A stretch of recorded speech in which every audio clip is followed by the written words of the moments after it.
नमस्ते गुरुजी। जय गुरुजी महाराज। जय गुरुजी साध संगत जी। मल्टीलिंगुअल ग्लोबल सेवादार टीम की तरफ से आप सबका हार्दिक स्वागत है। सेवा सत्संग समर्पण श्रृंखला में आज गुरुजी महाराज की एक ब्लस संगत आई हैं। आइए हम सब मिलकर सुनते हैं उनके उनका सेवा भाव।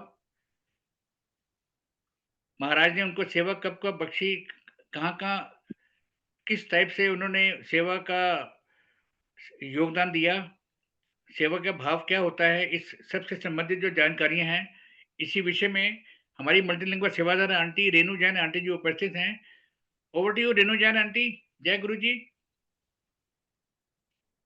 जय गुरुजी। जय गुरुजी वासन अंकल। जय गुरुजी बॉबी आंटी। जय आपका गुरुजी। मल्टीलिंगुअल ग्लोबल सेवादार टीम में आपका स्वागत है। जय प्रणाम। गुरुजी। आप अपनी आंटी, आप अब अपनी सेवा के बारे में बताइए कि कैसे कैसे आपने अपनी सेवा करी है और कैसे कैसे कब कब गुरुजी ने आपको अपनी सेवा करवाई और आपने अपना योगदान किया है। जय Guruji. Over to you aunty. जय गुरुजी। शुक्राना गुरु महाराज का। मैं फर्स्ट टाइम बड़े मंदिर गई थी, तो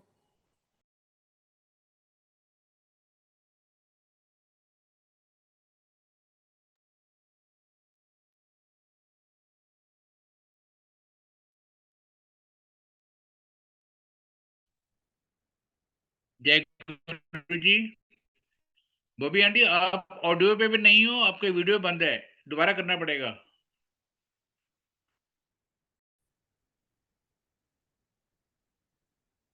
नमस्ते गुरु जी। जय गुरु जी महाराज। जय गुरु जी साध संगत जी। मल्टीलिंगुअल ग्लोबल सेवादार टीम की तरफ से आप सबका हार्दिक स्वागत है। संगत जी, सेवा सत्संग समर्पण इस श्रृंखला में आज बॉबी भास्कर जी उपस्थित हैं। हम सब इनसे इनके सेवा संबंधित भाव जानेंगे। मैं मल्टीलिंगुअल सेवादार आंटी रेणु जैन जी से रिक्वेस्ट करूंगा, प्लीज अपने आप को अनम्यूट करें। ओवर टू यू रेणु जी। जय गुरु जी। जय गुरुजी। जय गुरुजी महाराज। जय गुरुजी वासन अंकल। जय गुरुजी बॉबी आंटी। मल्टीलिंगुअल जय ग्लोबल गुरुजी। सेवादार टीम की तरफ से आपका बहुत बहुत स्वागत है।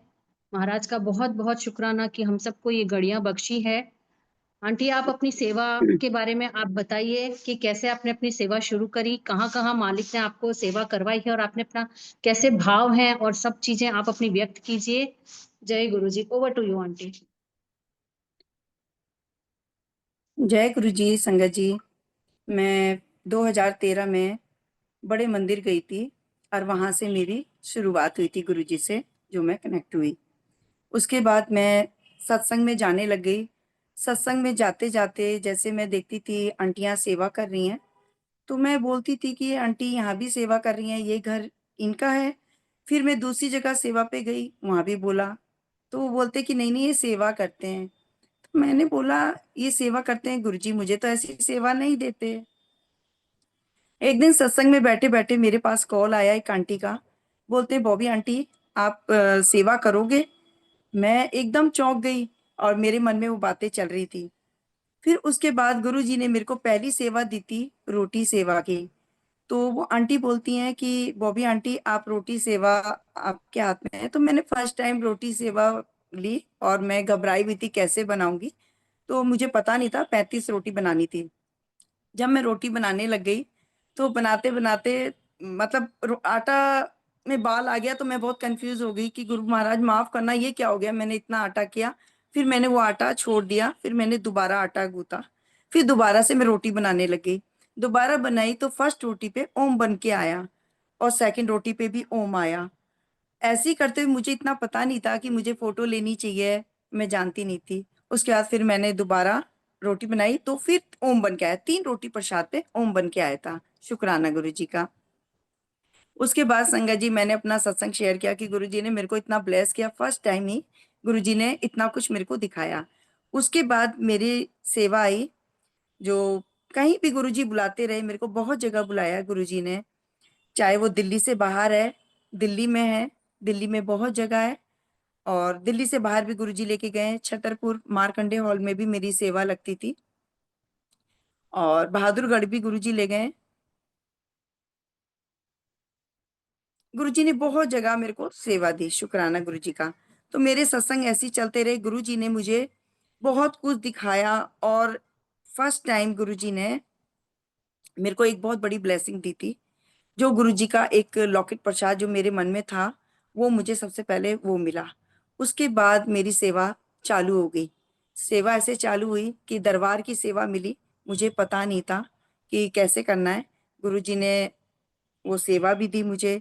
वो सेवा मैं करती चली गई। धीरे धीरे जुड़ते जुड़ते आज गुरुजी ने 13 सालों में इतनी सेवा बख्शी है, मैं शुक्राना करती हूँ। और मेरे कुछ सत्संग ऐसे भी हैं संगत जी कि गुरुजी ने बहुत जगह, मेरे को खुद नहीं पता कि इतनी वर्षा करके दिखाई, वो कैसे दिखाई। जहां भी मैं गई हूँ वहीं पे गुरुजी ने मुझे कुछ ना कुछ दिखाया है। मैं कुछ भी नहीं हूँ, जोड़ने वाले गुरु महाराज हैं। तो मैं संगत जी थोड़ी कोई गलती हो तो माफ करिएगा, क्योंकि कुछ इतनी ब्लेसिंग है कि आंख में आंसू भी आ जाते हैं कभी कभी। मेरी मदर की बहुत बुरी हालत थी, एक बार डायलिसिस होता है मेरी मदर का। तो मेरी मदर को एकदम अटैक आया, मैं घर पे थी और वो बिल्कुल मतलब खत्म हो चुकी थी। जैसे मेरी सिस्टर का फोन आया कि मम्मी जा चुकी हैं, तो मैंने गुरुजी से यही बोला कि गुरुजी आप जान ही जानो, हमें तो मांगना नहीं चाहिए, पर माँ बाप एक भगवान का रूप है। तो मैंने गुरुजी से बोला आप सब कुछ कर सकते हो गुरुजी, अभी मम्मी की जरूरत है, प्लीज उनके अंदर जान डाल दो। मैक्स घर से 20 मिनट्स का रास्ता था। मैं गई, रोती रोती गई। जब तक पहुंची तो मेरी मम्मी बेड पे बैठी हुई मिली थी। उन्होंने, डॉक्टर ने पूरी कोशिश की थी, सीपीआर दिया और मेरी मम्मी बैठी हुई थी। ये है हमारे गुरु महाराज। कहते हैं मांगो मत मानो, लेकिन मैंने उस वक्त मम्मी को मांगा तो गुरुजी ने मेरे को मम्मी दी वापस।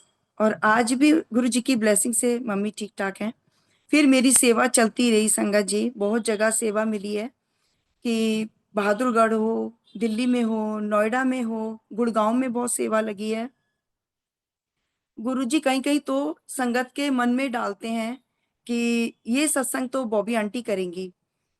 मैं आपको एक सत्संग अपना वो बता रही हूँ कि एक आंटी को गुरुजी ने दिखाया कि सत्संग तो बॉबी ही आंटी करेंगी, दरबार बॉबी आंटी लगाएंगी। और उन्होंने मेरे को देखा भी नहीं था। मैं उनके घर गई, गुरुजी ने वहां सेवा दी। गुरुजी ऐसे ऐसे मेरे को दिखाते रहे। फिर एक जगह और मेरी सेवा आई, तो वहां पे गुरुजी येलो चोले में उनके घर गए और मैं भी वहां पर गई। जैसे मैं गई वहां पर संगत जी, और वो आंटी ने अपना सत्संग जब शेयर किया तो उन्होंने बताया कि मैंने सपने में देखा था कि गुरुजी येलो चोले में आए और वाइट कपड़ों में एक आंटी आई हैं और वो बिना पैसे के सेवा करती हैं। तो जैसे मैं सेवा कर रही थी तो संगत जी, उन्होंने जैसे ही देखा मैं वाइट कपड़ों में बैठी हुई हूँ, आई हूँ, तो उन्होंने अपना सत्संग जो बताया, मेरे आंख में आंसू आ गए कि गुरुजी के साथ वो बॉबी आंटी थी जो आई थी और वो पैसा भी नहीं लेती, दिखाया था सपने में गुरुजी ने। ये मेरी बहुत बड़ी ब्लेसिंग है जो गुरुजी ने संगत को बहुत कुछ दिखाते रहे। तो मेरी मालवीय नगर में भी सेवा लगी थी। जो मालवीय नगर की सेवा थी, मैं दरबार लगा रही थी, गुरुजी ने दरबार की सेवा दी है। ये मैं कौन होती हूँ, उन्होंने जोड़ा है मुझे।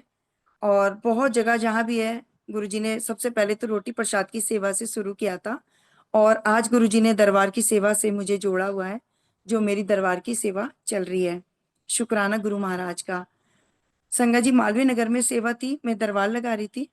दरबार लगाते लगाते एकदम मैंने देखा गुरुजी के आंखों से शहद टपकने लग गया और एकदम बढ़ते बढ़ते आ गया। तो मैंने जैसी देखा मैं रोने लग गई। मैंने ऐसा कभी देखा ही नहीं था, वो फर्स्ट टाइम मेरे आगे जो गुरुजी ने वर्षा की थी। फिर मैं रोने लगी गुरुजी के आगे, तो गुरुजी ने एक बहुत बड़ा फूल ऊपर से गिरा के मेरे आगे एकदम गिरा और मैं और रोने लग गई कि मतलब ये लाइव करिश्मा मेरे साथ हुआ था। तो शुक्राना गुरु महाराज का। संगत जी, मेरा एक ये भी कहना है कि आप गुरु जी को मानो, मांगो मत, और जो गुरु जी के आप स्वरूप घर ले जाते हो उनकी कदर भी करिए, क्योंकि एक इसके पीछे मेरा एक सत्संग है। कई बार संगत ले जाती है ब्लेसिंग और ले जाके वो छोड़ देती हैं। ऐसी किसी आंटी ने किया था कि मैं गोविंदपुरी जा रही थी और मुझे 5 नंबर गली में जाना था। मेरे को 1 नंबर गली में गाड़ी वाले ने उतार दिया। मैंने बोला नहीं, मेरे को 5 नंबर गली जाना है। कह रहे नहीं, इससे आगे गाड़ी नहीं जाएगी, ये गुरु जी का हुक्म था। मैं 1 नंबर गली से निकलने लगी। जैसे ही मैं थोड़े आगे जाने लगी संगत जी, आगे जाके मैंने देखा कि वहां पे शॉप थी जहाँ पे फोटो फ्रेम होता है, और गुरु जी का एक बहुत बड़ा स्वरूप था। काफी बड़ा था संगत जी, जैसे हमारा बेड है, काफी बड़ा था। तो वो साइड में रखा हुआ था। जहां रखा था वहां पे बहुत गंदे तरीके से रखा हुआ था संगत जी। वहां नाली भी थी और लोगों ने काफी थूका थाका भी था। तो वो देख के मेरे आंख में आंसू आ गए कि गुरु जी इस हाल में यहाँ पर हैं। तो मैंने बोला कि भैया ये किसका है? उन्होंने कहा कोई आंटी यहाँ छोड़ गई हैं, काफी साल हो गए, वो लेने नहीं आई। मैंने बोला आप मेरे को ये दे दीजिए। उन्होंने मेरे को मना कर दिया कि मतलब वैसे नहीं देना है, पैसों से देना है। तो मैंने बोला हमारी क्या औकात है जो हम गुरु महाराज को खरीद सकते हैं। मैंने कहा आप मेरे को ये ब्लेसिंग दे दीजिए। वो छोड़ के गई हैं। वो अंकल नहीं माने, उन्होंने बोला मेरे को तो ये सेल करनी है। संगत जी मैं काम से जा रही थी, मैं आगे चली गई। आगे जाने के बाद जब मैं वापस उसी रास्ते से निकली और ऑटो में बैठी तो आवाज आती है, मेनू लेके नहीं चलांगी। और मैं निकल गई, मेरे आंख में आंसू आ गए कि गुरु जी का ये मैसेज कैसा मेरे को मतलब आवाज आई। मैं घर चली गई। नेक्स्ट डे मेरी सत्संग सेवा थी। मैंने आंटी से बोला आंटी मेरे को जरूरी जाना है, ऐसे ऐसे गुरु जी का मेरे साथ हुआ है कि वहां पे मैंने ये देखा। तो आंटी कह रही बिल्कुल जाओ बॉबी आंटी, आपको जरूर मिलेंगे गुरु जी। मैं गई। मैंने वहां जाके बोला कि अंकल ये गुरु जी का स्वरूप मेरे को दे दीजिए।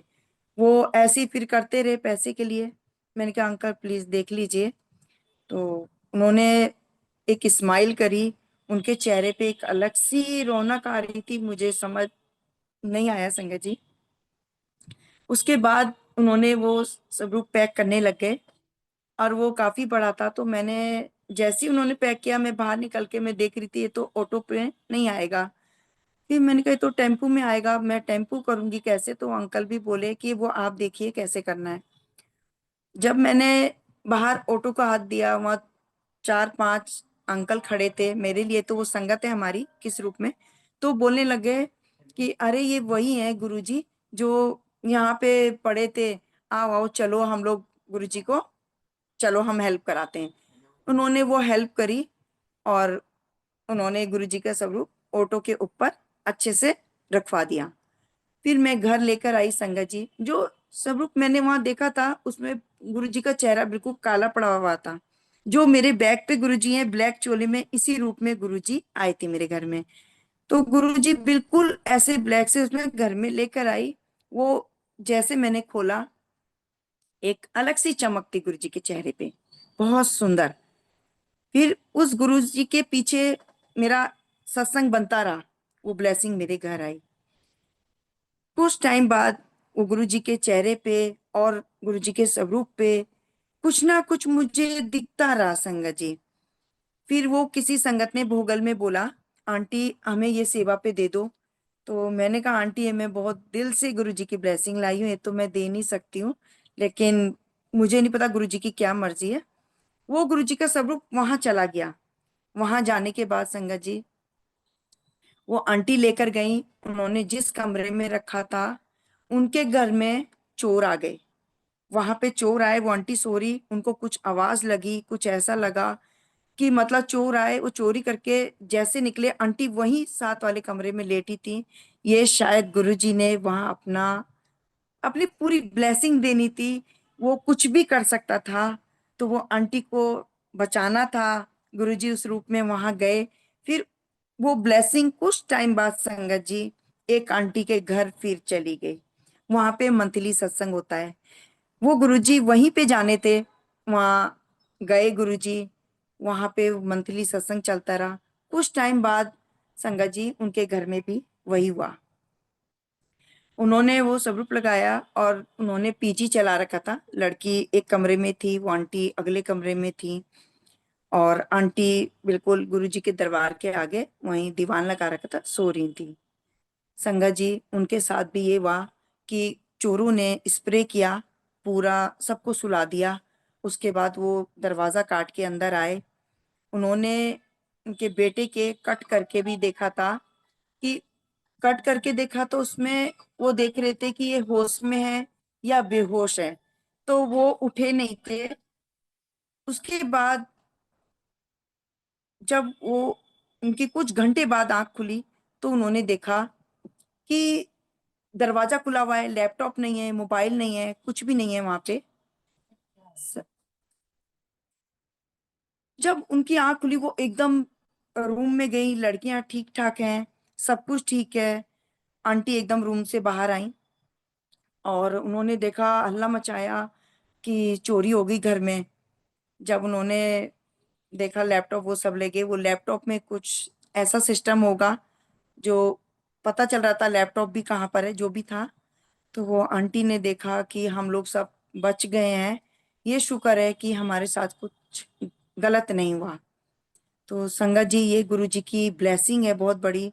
उस रूप में गुरु जी ने कितनों का कल्याण किया है ये गुरु महाराज जानते हैं। वो आंटी को भी बचाया। आज वो मेरा क्या, वो गुरु जी का स्वरूप वहीं पर है जो गुरु जी सत्संग करवा रहे हैं और कितनों के कष्ट काट रहे हैं। संगत जी बहुत करिश्मे ऐसे हुए। फिर मेरे घर पे एक बड़ा स्वरूप था, मेरी सेवा लगी थी हरिनगर। तो किसी संगत ने मेरे को बोला आपके घर में जो है पिंक चोले में गुरुजी आंटी वो लेके आ जाइए। तो मैं वो गुरुजी का स्वरूप लेकर गई, बड़ा वाला। 4 बजे का सत्संग था। उन्होंने कहा वहाँ डेकोरेशन वाले आएंगे तो आप ये लेकर आ जाइए। तो मैं सुबह लेकर चली गई। तो वहाँ पे डेकोरेशन वाले थे, वो लोग सारा अपना कर रहे थे, दरबार लगा रहे थे। संगत जी 4 बजे मेरी सेवा जब लगी, वहां पे मैं आई चोला लगाने। तब तो गुरु जी का स्वरूप पूरा फूलों से कवर था, मैंने नहीं देखा था उस टाइम। सत्संग के बाद दरबार बढ़ा, फिर मैं लेकर गई। लेकर जाने के बाद संगत जी मैंने वो, ठंड का टाइम था, मैंने गुरु जी का स्वरूप कवर कर दिया। कवर करने के बाद उन्होंने अच्छे से सेट करके भेज दिया। मैंने लाके घर में ऐसे ही रख दिया था क्योंकि मैं इतनी थकी हुई थी संगत जी। और रात को मैं 12:30 1 बज गया था मेरे को। नेक्स्ट डे मैं उठी तो मेरे काफी पेन हो रहा था, बहुत ज्यादा। तो मैं समझ नहीं पाई संगत जी, मैं डॉक्टर के पास गई, दवाई ली, मेरे को दवाई असर नहीं कर रही थी। उसके बाद मेरे को एकदम मन में आया कि गुरु जी का स्वरूप रखा, मैंने खोल के भी नहीं देखा। मैंने संगत जी खोला, खोल के जैसी मैंने देखा गुरु जी के पूरे चार तरफ जो फूलों से कवर था, मैंने वो निकाला। वो तारों से जो डेकोरेशन करते हैं वो पूरा करा हुआ था। उसके बाद मैंने वो निकाला तो गुरु जी का फ्रेम भी निकल के बाहर आ गया संगत जी। जब बाहर आ गया मेरे को बहुत दुख हुआ। वो निकाल दिया। निकालने के बाद मेरे सर से एक बोझ निकला। उससे पहले मेरे सर में जैसे एक सुइयां चुभ रही है, ये ऐसे मेरे सर में हो रहा था। तो संगत जी जय मैंने, गुरु जी आंटी। हाँ आंटी जी आप आंटी। अपनी सेवा सेवा कैसे सेवा आप कैसे करते हैं? हमको सेवा के बारे में बताइए कि हमको सेवा करते वक्त आपको कहाँ कहाँ सेवा मिली, ताकि हम सबको गाइड कर सकें। आप सेवा के बारे सेवा से रूप से संबंधित आप चीजें बताइए, जिससे कि सबको पता चले कि आपने कहाँ कहाँ गुरुजी महाराज ने आपको अपनी सेवा दी है। सेवा के रूप में सेवा बताइए माँ। जय गुरु जी। संगत जी मेरी मार्कंडे हॉल में भी सेवा लगी थी छतरपुर, और गुरुजी ने वहां तो मेरी दरबार की सेवा दी। और जैसे मैं दरबार में जाती हूँ, चोला लगाती हूँ। गुरु जी के चोला लगाते हुए मैं कभी पहली बार पिन यूज नहीं करती, जैसे कई संगत है पिन लगाती है, मैं ये सब नहीं लगाती। सिंपल अपने गुरु जी को तैयार करती हूँ। गुरु जी का जो सत्संग है 2 घंटे का, वो डिसिप्लिन में होता है। और इस बात का भी हमें ध्यान रखना चाहिए कि सत्संग करते हुए मोबाइल फोन साइलेंट रखें। और संगत जी 2 घंटे के बाद थोड़ी सी हम लोग गुरु जी के साथ खुशी मनाते हैं, शुक्राना करते हैं, ऐश करते हैं। गुरु जी ने जो दरबार की सेवा दी है, मैं रंगोली से, फूलों से गुरु जी का पूरा दरबार लगाती हूँ और चोला लगाती हूँ। मैं कोई चार्ज नहीं लेती, मेरी बहुत प्यारी सेवा गुरु महाराज की। और संगत जी सेवा तो बहुत जगह लगी है मेरी। गुड़गांव में मेरी बहुत सेवा लगी है संगत जी, नोएडा में लगी है, दिल्ली में बहुत जगह लगी है, वसंत विहार में लगी है, और बहुत जगह है संगत जी। मेरे को तो ध्यान में भी नहीं आता है कि गुरु जी मुझे कहाँ कहाँ ले गए इन 13 सालों में। बहुत जगह गुरु जी ने ब्लेस किया है। तो दरबार की सेवा तो बहुत प्यारी होती है गुरु जी की, सभी सेवा प्यारी है, वो तो भाव हमारे होने चाहिए हमें किस तरह करनी है।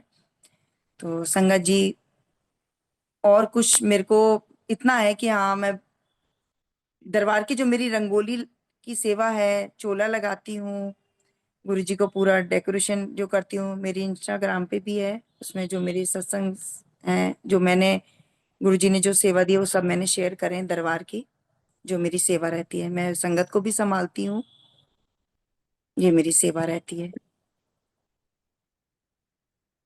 जय गुरु जी। बहुत अच्छा आपने गाइड किया है सबको। और अगर आप कुछ बता सकें कि हमको सेवा करने में किन किन चीजों का ध्यान रखना चाहिए, मन के भाव क्या होने चाहिए सेवा करते वक्त, ये सब अगर आप संगत को गाइड कर सके तो जी बहुत ही अच्छा रहेगा। जी जी संगत जी, एक तो सेवा जिसको किचन में मिली हो, तो आप कड़ा प्रसाद बना रहे हैं, चाय प्रसाद बना रहे हैं, तो प्लीज शांत होके किसी से बात नहीं करें, मंत्र जाप करते हुए आप प्रसाद बनाइए। इस बात का एक तो ध्यान रखिए। जब सत्संग चल रहा होता है तो शांत होके आप बात आवाज करके नहीं बोलिएगा, जो भी है इशारे में बोलिए, क्योंकि 2 घंटे का सत्संग बहुत हमारा कीमती होता है। उसमें गुरु जी हमारे जो हमारी प्रॉब्लम होती है उसका आंसर हमें देते हैं, वो बड़ा ध्यानपूर्वक सुनना चाहिए हमें।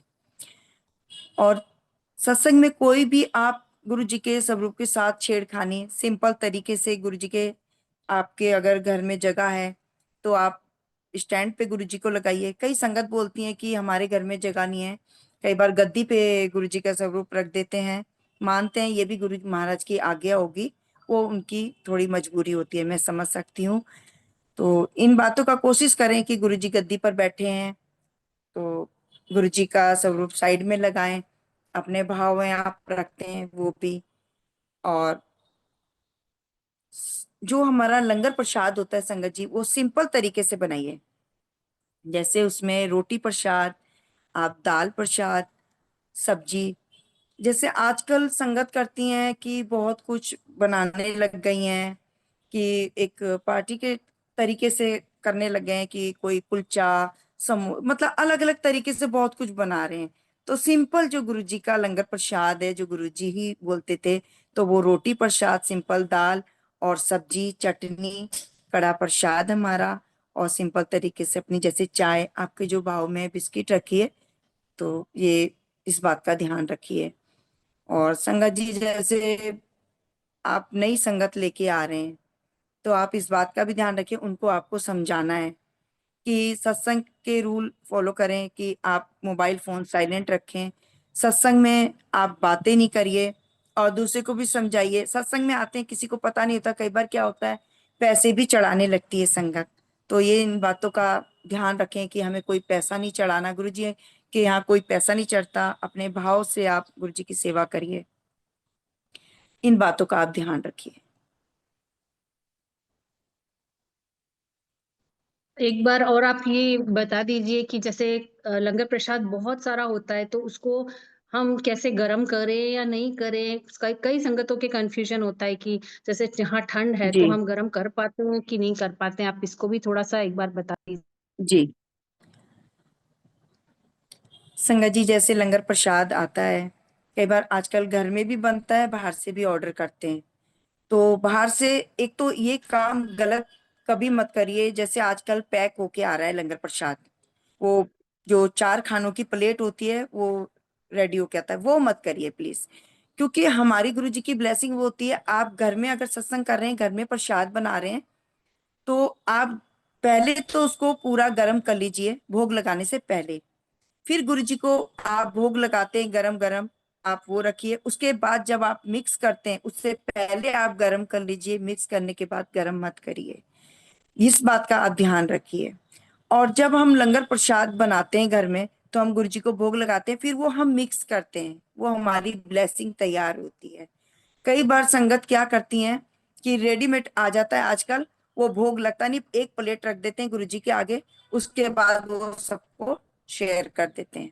संगत जी, प्रसाद तो वही माना जाएगा जो आप गुरु जी को भोग लगा के प्लेट में, और वो आप मिक्स करेंगे, चाहे वो दाल प्रसाद है, रोटी प्रसाद है, चाहे सब्जी प्रसाद है। चाय प्रसाद का भी पहले आप गर्म कर लीजिए, जैसे आप एक केटल आती है उसमें गर्म तो रहता ही है, उसके बाद आप सर्व करिए, पर गुरु जी को भोग लगा के मिक्स जरूर करिए। कई बार मैंने देखा है सत्संग में संगत क्या करती हैं कि उन्हें पता नहीं होता, पहले ही प्रसाद तैयार करके प्लेटों में लगा देती हैं। वो नहीं करिए, क्योंकि पहले तो गुरुजी खाएंगे, भोग लगेगा, फिर वो आप मिक्स करेंगे, उसके बाद ही तो वो ब्लेसिंग हम तक पहुंचेगी। वो जिन्हें पता नहीं होता वो पहले ही प्लेटों में लगा देते हैं, उनको पता होता ही नहीं कि क्या करना है और कैसे करना है। इन बातों का बहुत ध्यान रखना होता है कि गुरु जी का भोग लगने के बाद ही प्रसाद तैयार होता है। इन बातों का ध्यान रखें। चाय प्रसाद जो आपके आगे आता है, कई बार संगत मना कर देती है कि नहीं नहीं हमें नहीं चाहिए, इन बातों का भी आप ध्यान रखिए। वो आपकी ब्लेसिंग है, मेडिसिन है आपकी। आप सत्संग में खाएंगे, वो आपकी मेडिसिन है। आप जितनी मेडिसिन लोगे उतनी आपको असर करेगी, अगर आप वो छोड़ दोगे तो असर नहीं करेगी, उतनी ही असर करेगी। इसलिए गुरु जी का चाय प्रसाद पूरा फिनिश करिए जो आपके पास लंगर आता है। नहीं तो आप पहले बोल दीजिए कि आपको इतना लेना है, प्रसाद को पूरा फिनिश करिए, उसमें बिल्कुल मत छोड़िए, वो आपकी ब्लेसिंग है। इस बात का ध्यान रखिए। कई बार संगत खाती है, छोड़ देती है, जल प्रसाद लेती है, बोतल मंगाती रहती है, साइड में छोड़ देती हैं। आप ऐसी गलती ना करें, वो आपकी ब्लेसिंग है, आप छोड़ के जा रहे हो, आप उसको पूरा फिनिश करो, नहीं तो अपने साथ रखो, ये गुरु जी की ब्लेसिंग है।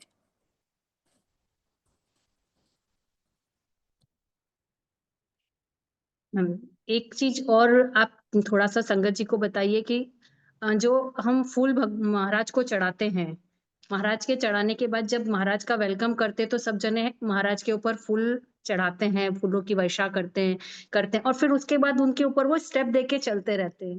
तो महाराज के चरण जो चढ़े हुए फूल होते हैं, उनका हम कैसे सदुपयोग करें, हम उनको कैसे संभाल के रखें? क्योंकि कई बार क्या होता है कि बहुत सारे फूल इकट्ठे हो जाते हैं, संगत को समझ नहीं आता है कि हम उसका क्या करें? तो आप थोड़ा-सा इसको भी संगत को थोड़ा-सा मार्गदर्शन कीजिए।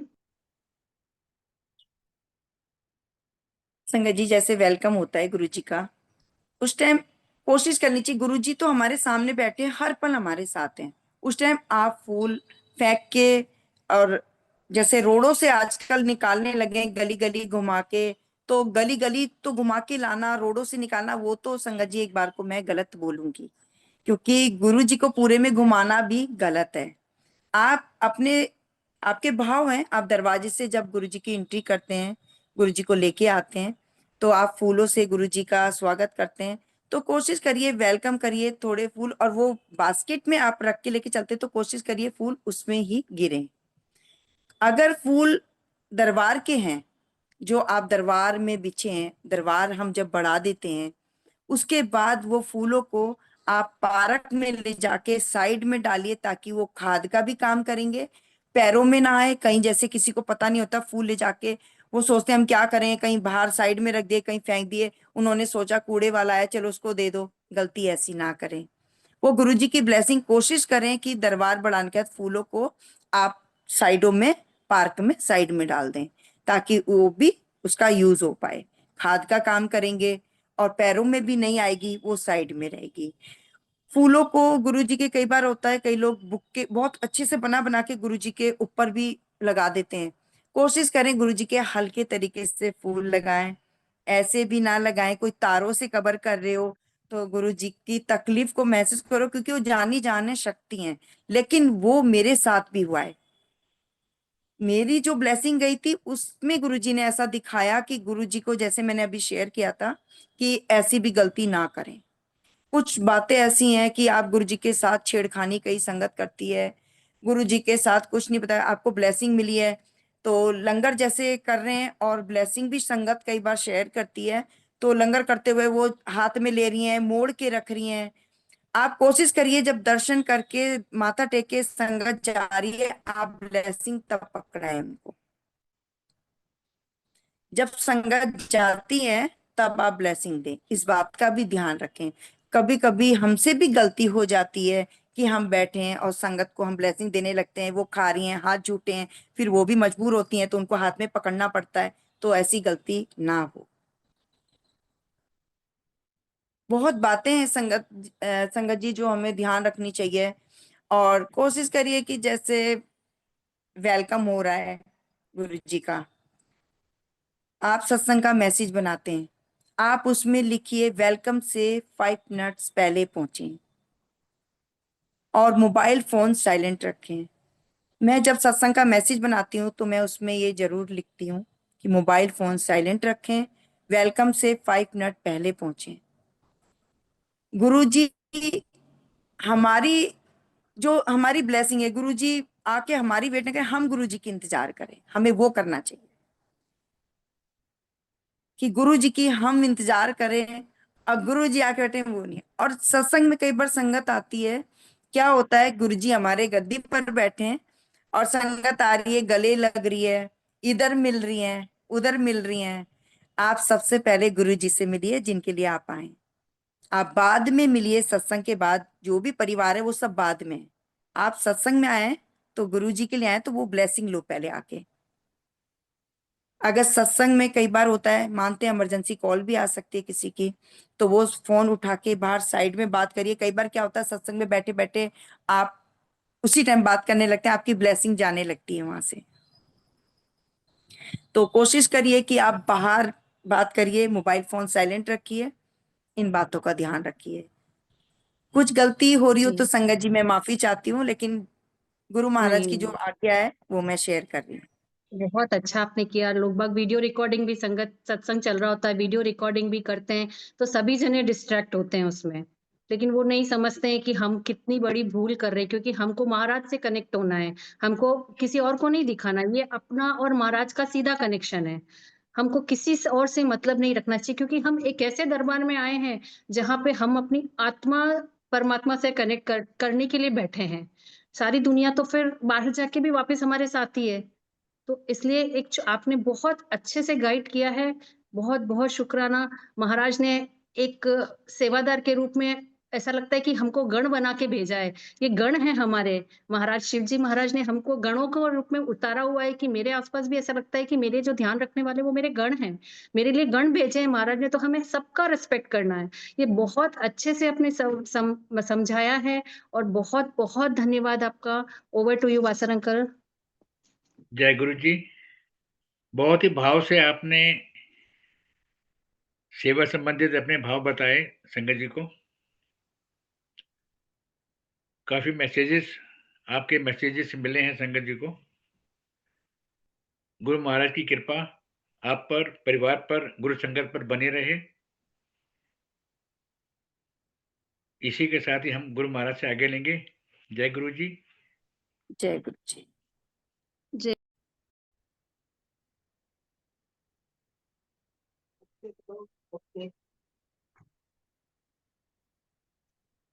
ओके है कि जय गुरु जी। जय गुरु जय जी। गुरु जी सात संगत जी। जय गुरु जी महाराज। जय गुरु जी देवेंद्र अंकल। मल्टीलिंगल ग्लोबल जय सेवादार टीम की तरफ से आपका स्वागत है। बहुत बहुत महाराज का शुक्राना कि हमको आज ये आपका सत्संग सुनने का मौका दे रहे हैं। आप अपनी जर्नी महाराज के साथ शुरू कीजिए और हमें भी ब्लेस कीजिए। और महाराज बताइए कि कैसे कैसे महाराज ने आपके साथ में जो भी जर्नी आपकी शुरू हुई है, शुरू से लेके आप बताइए, ताकि हम सब भी ब्लेस हो सकें। Over to you. जय गुरु जी। जय गुरु जी देवेंद्र अंकल। अब आप अपनी जर्नी स्टार्ट कीजिए। जय गुरु जी।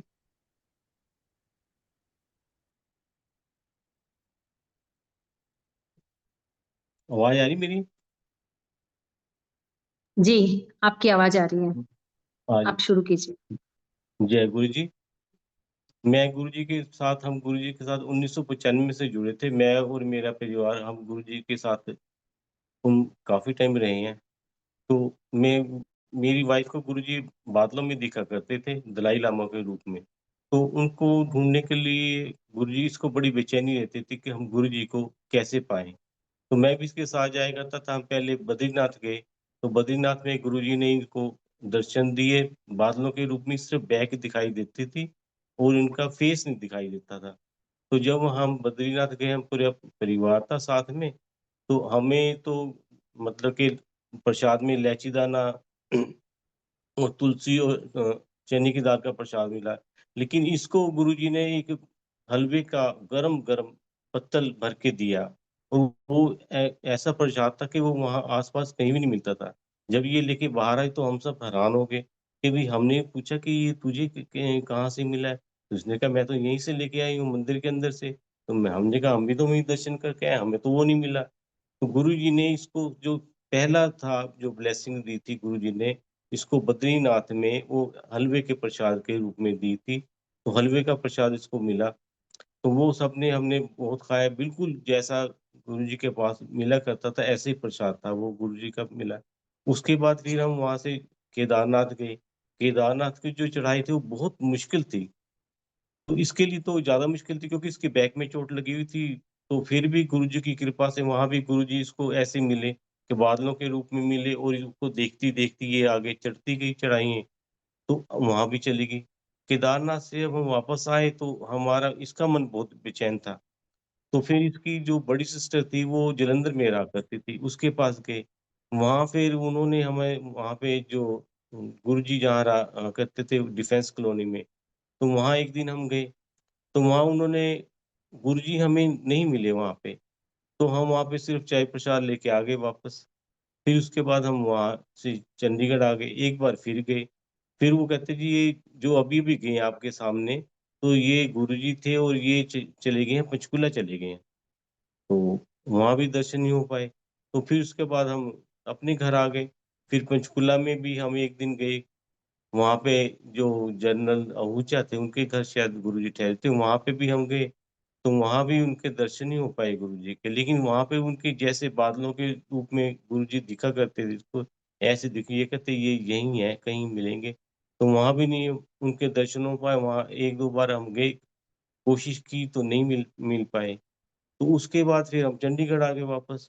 चंडीगढ़ में इसके ये उस वक़्त होटल प्रेज़िडेंट में काम किया करती थी, तो वहाँ पे शशि बहल थे। तो उनको वो गुरुजी को जानते थे। तो उनके थ्रू वहाँ पे हम 33 सेक्टर में मिले। जब 33 सेक्टर में मिले तो वहाँ हम संगत बैठी हुई थी, तो हम भी वहाँ बैठे हुए थे, तो गुरुजी वहाँ नहीं थे। तो वहाँ अंदर पार्टीशन लगी हुई थी एक छोटी-सी, तो पार्टीशन के बीच में से इसको गुरुजी दिखाई दिए। तो ये कहने लगे वो अंदर हैं, तो सब लोग हँसने लगे कि गुरुजी तो है ही नहीं यहाँ पे। मुझे लगा कि शायद इसको कुछ फ़र्क आ गया है, तो इसको हर जगह यही दिखाई देते हैं, तो मैं बाहर चला गया उठ के। तो ये कह रही मुझे दिखाई देते हैं, बाकी जो संगत बैठी थी वो कह रही नहीं दिखाई देते।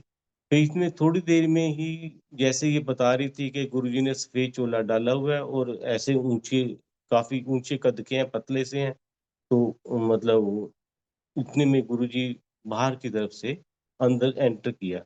जब भी गुरुजी ने एंटर किया तो सब लोग खड़े हो गए, तो इसने भी वहाँ देखी हम भी सब लोग प्रसाद लेने के लिए लाइन में लग गए।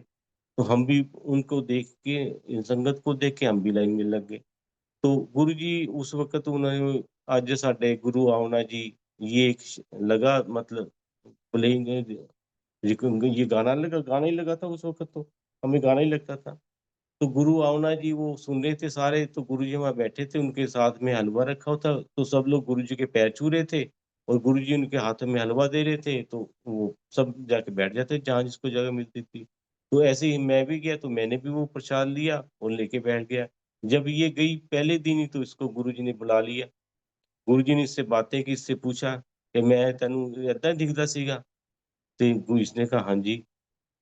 तो इसने मतलब कि वो प्रसाद लिया, बैठ गए तो गुरुजी ने इसको कहा कि भी आंदे रहा करो, तुसी आंदे रहा करो। हम वहाँ पे फिर ऐसा हमारा रूटीन बन गया कि शाम को ऑफ़िस से आने के बाद हम पूरा परिवार ही 33 सेक्टर में गुरुजी के पास जाया करते थे। तो गुरुजी को जब हम मिलते थे तो गुरुजी हमें बहुत अच्छा लगता था कि हम जब गुरुजी के सामने बैठते थे, तो हम भूल ही जाते थे कि हम बैठे हैं, अपने आप को ही भूल जाते थे। उस वक़्त गुरुजी सिंपल चेयर पे बैठा करते थे। नीचे वो भी नहीं, दरी वगैरह कोई भी नहीं बिछा था, फर्श पे ही सिंपली बैठते थे और गुरुजी के पैरों को हम आराम से छूते थे, ऐसे ही। जब हम गुरुजी के पैरों को छूते थे तो हमारे हाथों में से ना काफ़ी खुशबू आया करती थी जब गुरुजी के पैरों को छूते थे। तो हमारे हाथों में से भी खुशबू आया करती थी और गुरुजी हमें हलवा दिया करते थे। वो हलवा उनके हाथों में से थोड़ा लगता था, जब हमारे हाथ में आता तो हमारे हाथ पूरे भर जाते थे। मैं उसको ऐसे दबा-दबा के गुरुजी को से वो मतलब कि ताकि ना गिरे, दबा-दबा के उसको गोल कर लेता था हाथों में। तो एक दिन मैं ऐसे ही मतलब कि मैं गुरुजी के पैर छू रहा था, तो मुझे वो दबाने लग गया थोड़ा-सा, गुरुजी ने अपने हाथ से ऐसे उछाला हलवा, गोल करके जैसे मैं गोल कर देता था वैसे ही गोल करके मुझे दे दिया। फिर एक कुछ फिर गुरुजी के जो आस-पास थे दोनों तरफ थे वो मंत्री, मिनिस्टर, गवर्नर वगैरह जो बड़े ओहदेदार जो लोग थे वो गुरुजी के दोनों तरफ बैठा करते थे। तो हमारे मिनिस्टर भी बैठा करते थे। तो मैं एक दिन गुरुजी के सामने मत्था टेक रहा, गुरुजी मैनू कहंदे, "तू की लगਿਆ?" मैं कहा, "गुरुजी बाबू ਲੱਗਿਆ।" "ਉੱਚੀ ਦੇ ਨਹੀਂ ਬੋਲ, ਕੀ ਲੱਗਿਆ?" मैं कहा, "गुरुजी बाबू लग गया।" उन्होंने मेरे हाथ में प्रसाद दिया, कहंदे, "बैठ जा ਇੱਥੇ" और अपने सामने बिठा लिया और वो सामने जो बैठे थे वो मुझे देख रहे हैं, मैं तो गुरुजी की तरफ से था, मैं मतलब उनकी आँखों का सामना नहीं कर पा रहा था। फिर गुरुजी ने ऐसे 2-3 बार किया, मुझे उनके सामने बिठाया गुरुजी ने, उनके जो बैठे हुए थे मंत्री वगैरह। तो गुरुजी ऐसे 1-2 बार किया, मैंने इससे पूछा कि गुरुजी भूल ਜਾਂਦੇ ਆ ਕਿ ਮੈਂ ਕੀ ਲੱਗਿਆ ਹੋਇਆ? ਤੇ ਕਹਿੰਦੀ नहीं-नहीं गुरुजी ਨੂੰ सब याद ਹੁੰਦਾ, गुरुजी कुछ नहीं भूलते।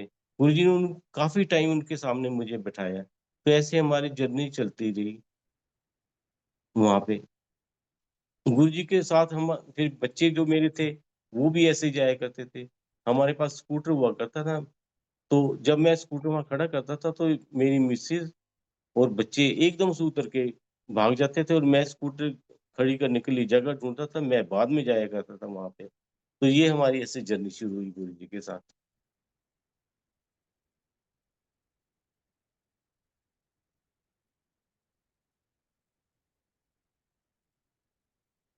हेलो?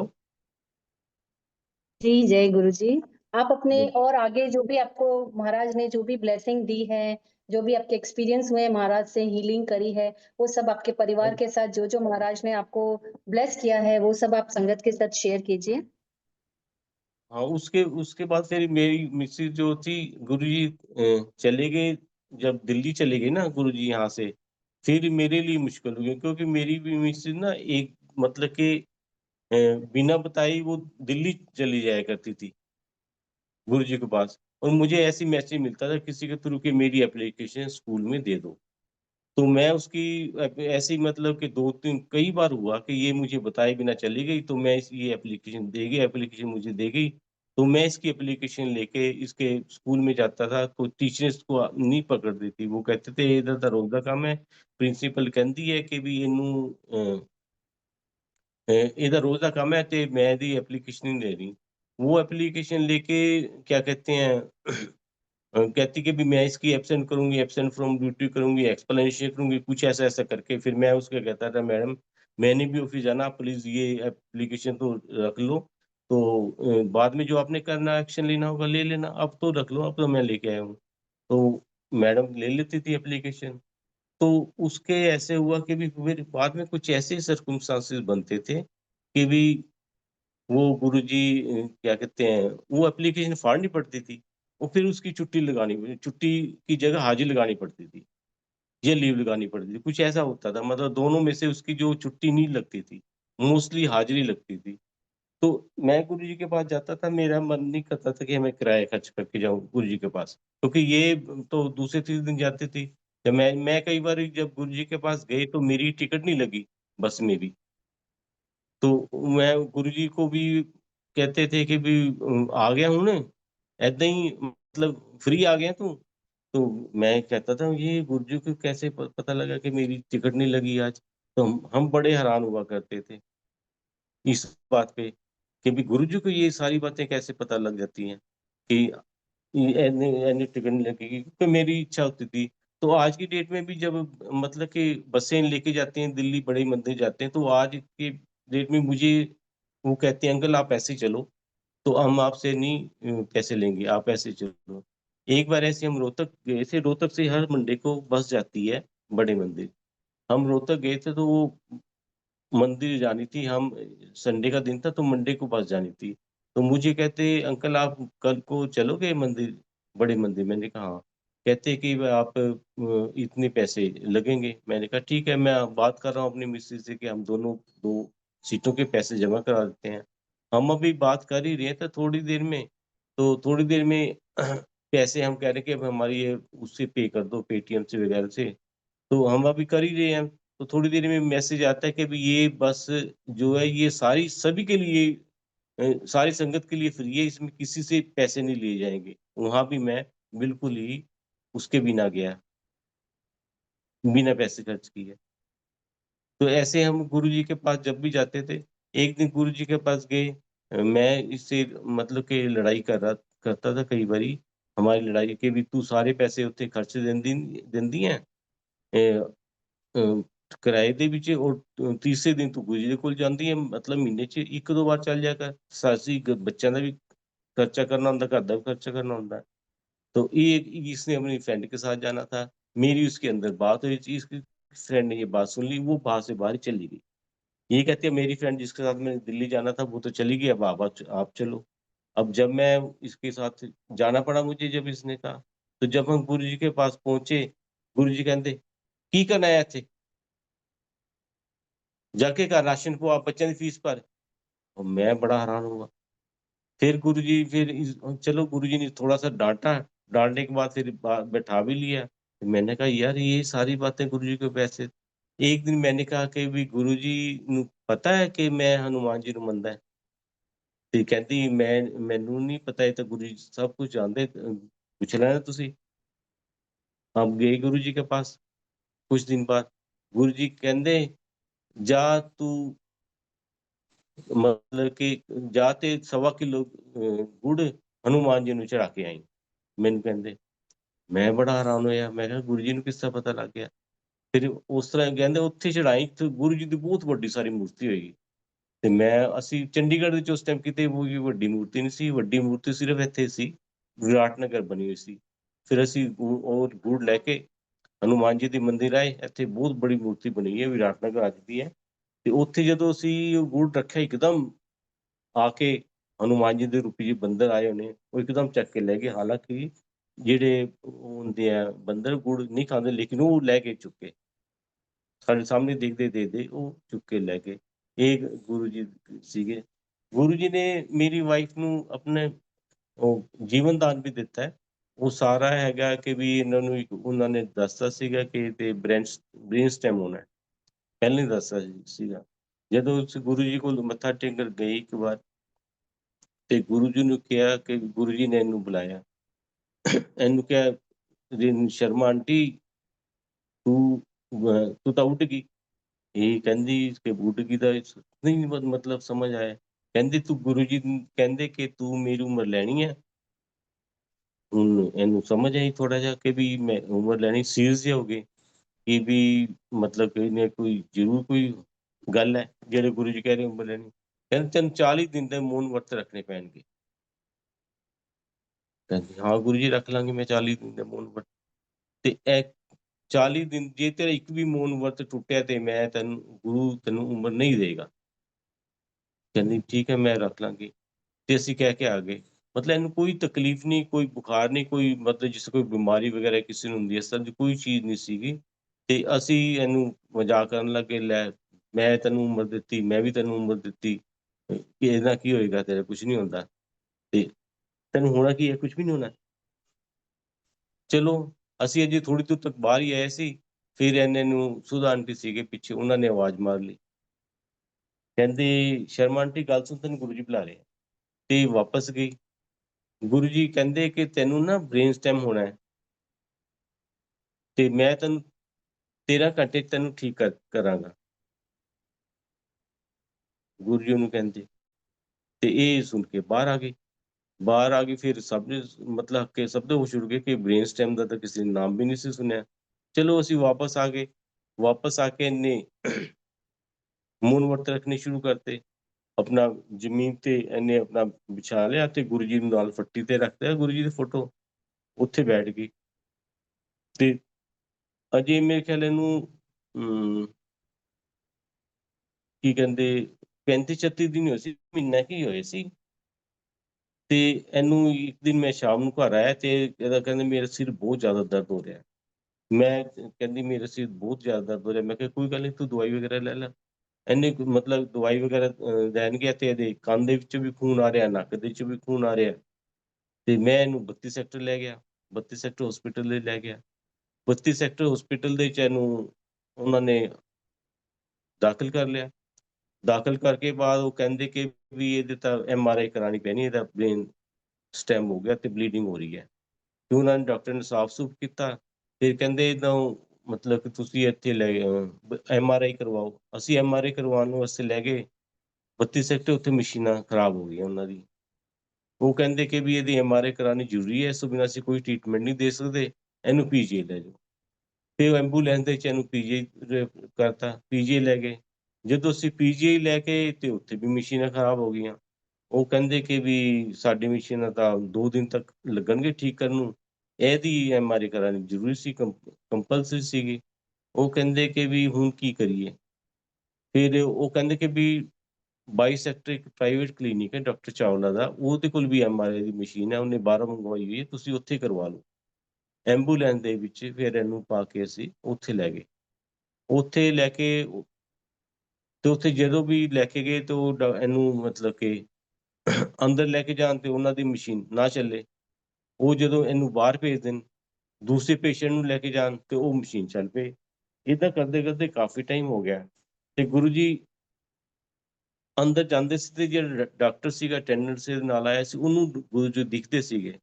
ਉਹ ਕਹਿੰਦੇ ਬਾਬੇ ਤੂੰ ਬਾਹਰ ਚੱਲ, ਅੰਦਰੋਂ ਆਵਾਜ਼ ਮਾਰਦੇ, ਇਹਨੂੰ ਸ਼ਰਮ ਨਾਲ ਕੀ ਕੌਣ ਹੈ? ਮੈਂ ਕਿਹਾ ਮੈਂ ਹੈਗਾ। ਕਹਿੰਦੇ ਆਪਣੇ ਬਾਬੇ ਨੂੰ ਬਾਹਰ ਲੈ ਜਾਓ। ਮੈਂ ਕਿਹਾ ਸਾਡੇ ਨਾਲ ਤਾਂ ਕੋਈ ਬਾਬਾ ਨਹੀਂ ਹੈ, ਕੋਈ ਨਹੀਂ ਹੈ, ਤੇ ਅਸੀਂ ਤਾਂ ਇਕੱਲੇ ਹੀ ਆਏ ਹਾਂ।